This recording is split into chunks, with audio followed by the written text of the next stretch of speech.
Hello everyone, it's Cherie. Welcome to my channel. Today I'm going to be doing part 2 of these little scrappy notebooks. So there is a part 1. If you have not seen that, it's on my channel. You can check it out. So the second part of these little notebooks, I'm going to be collaging some lace bits down on a piece of scrap muslin, and then I'm just going to do a little stitching, slow stitching, which I am not an expert at all. I'm very much a beginner, but I am enjoying it, and it's a lot of fun. So you just basically take a little scrap piece of muslin that's the same width as your notebook, and I'm drawing a little line on here so that I know where it's going to fold over at, because I don't want to put any lace on the back side, because then it won't fold over very easily. So I'm just going to go ahead and lay down some scrappy bits. This is why I like to save everything, because they're perfect to use for something like this. So I'm just going to go ahead and cut off like plain pieces of fabric, scraps, like that's some sari silk I think, and then maybe some seam binding, and just to kind of give my lace a little bed to lay on. Because if I just put the lace straight on the muslin, I don't feel like it has enough of a cushion, I guess you could say. And I use everything. I use crocheted laces, ruffly laces, colored laces, and just collage it all on there. All my little leftover tiny little pieces. And so I kind of go through most of the process with the first one. I did cut some of it out, otherwise we'd be here forever and ever. And I did work on these like throughout the week. I would come in and work on them whenever I had a chance. And but the other two I kind of, I'll show you some of it, but not the whole thing, because we would be here forever. So that's why, the light kind of comes and goes and changes, because sometimes I'm working on it in the daytime, and sometimes I'm working on it when the sun hasn't come up yet. So I'm just sticking down my little lacy bits, and then I'm going to sew stitch a design on each one of these. And I am a beginner for sure, but I'm really enjoying the process. Like, I cross-stitched when I was younger, but I've never really embroidered before, so I'm still new to it, but I love it. It's fun. So yeah, so I'm putting some crochet pieces down, and just be aware, if you've never done it before, you should start with like just really thin laces, like do your little bed, and then maybe use some thin laces, because the crochet pieces, they do add a lot of bulk, and it is difficult to get your needle through. I actually broke a needle doing these, on one of these. But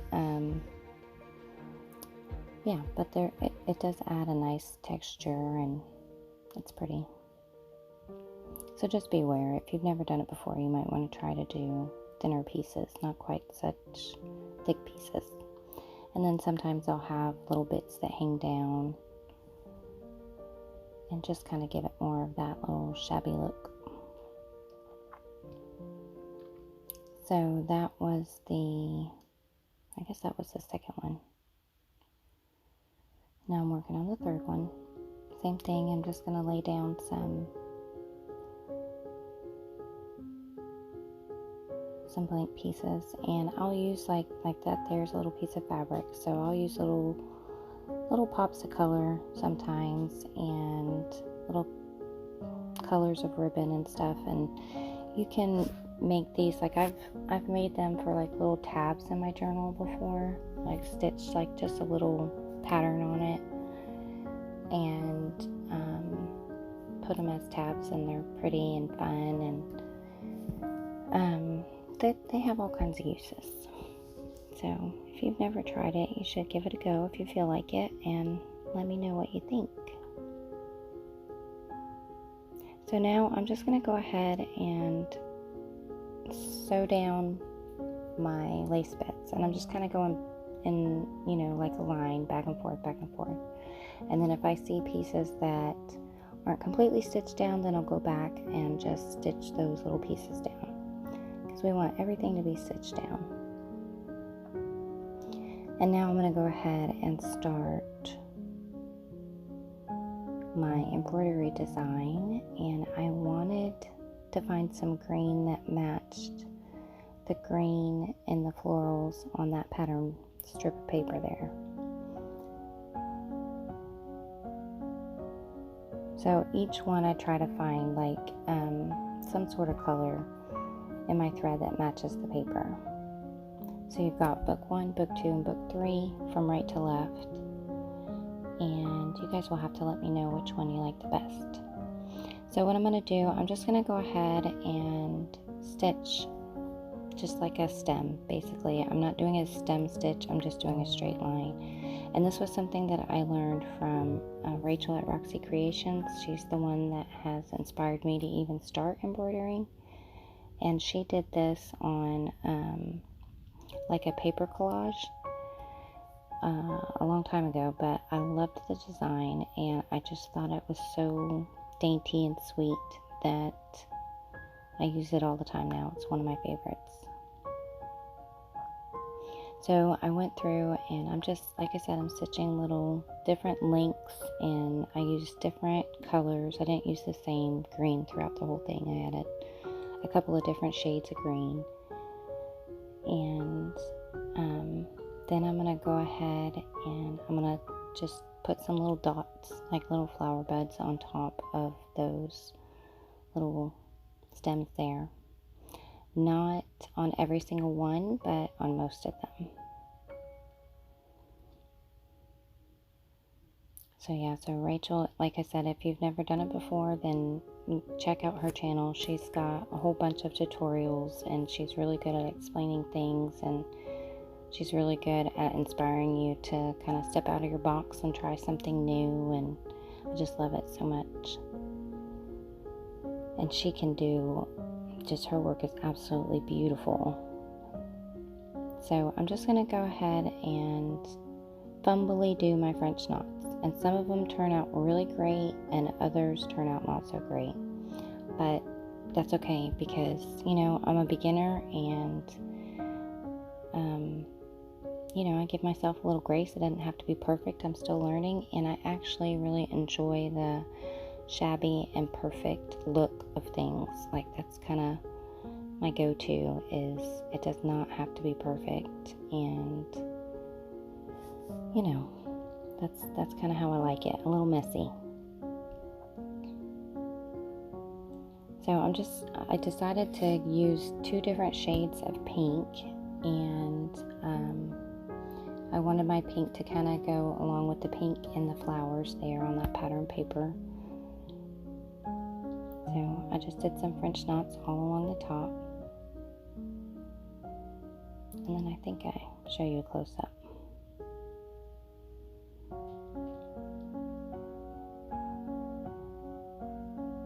And then there's a photo of it, so you can see it's shabby and cute. I like it.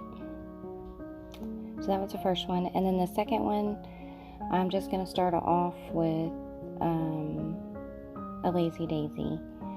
And like, when I go to do these, I don't necessarily have a design in mind. I just kind of go with the flow. Whatever happens, happens, I guess you can say. And yeah, so I'm just going to go ahead and do a little lazy daisy, and then I do 2 of them, 2 pink ones, and I wanted the pink because there was pink in the paper, and then that color there I thought would look nice and for the center of some of the flowers. So I went with purple because there is a little bit of purple on the top part, or I used a piece of fabric that had like purple flowers on it when I was making the little collage lace part.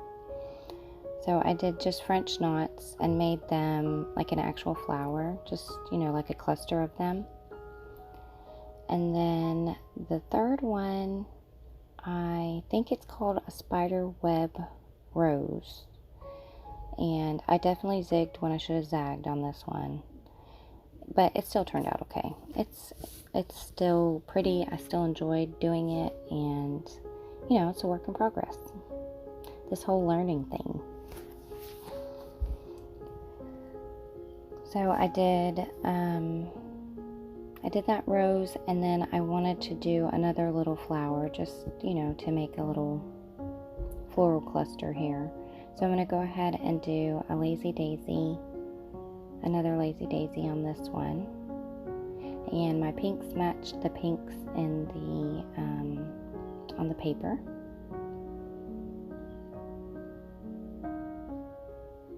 I think doing lazy daisies are my favorite. Sometimes they come out beautiful, and other times they look like a wonky starfish. But like I said, I'm learning, so I'm alright with it.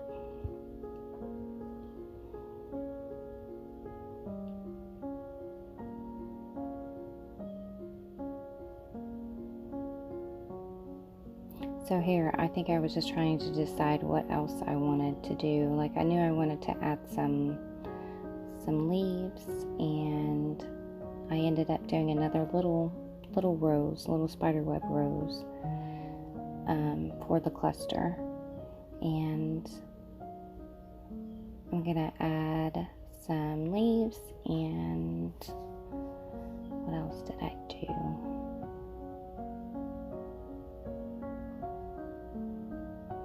Oh yeah, I just added a couple of French knots, not in like as a flower, but just kind of like as an added element, I guess. Kind of like when you scrapbook and you add a couple of enamel dots down to your page. Only this time it was just French knot dots instead of enamel dots. And then I think I'm going to show you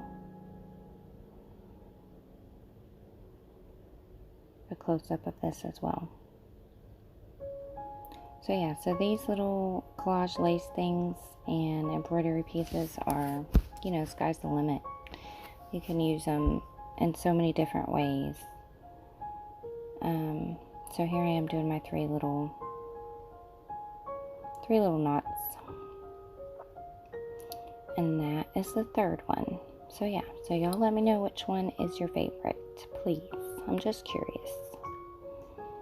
So I'm going to go ahead, and what I do, which is the last step, I just put a little bit of glue on that back side, just so that it's enough to hold it down while I stitch it. And I'm going to run a straight stitch along the top of my notebook. And you do it along the top, so obviously you don't stitch over your embroidery. And I'm just going to do that to all three.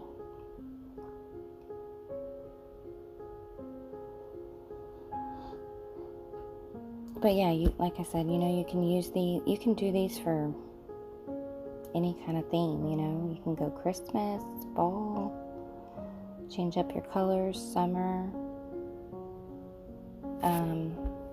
Even if you were, like, maybe you're making a journal for a specific person, like a baby, you could even, like, make a little notebook and then sew their name, like on the top, and then put little flowers on either side, or stitch their name.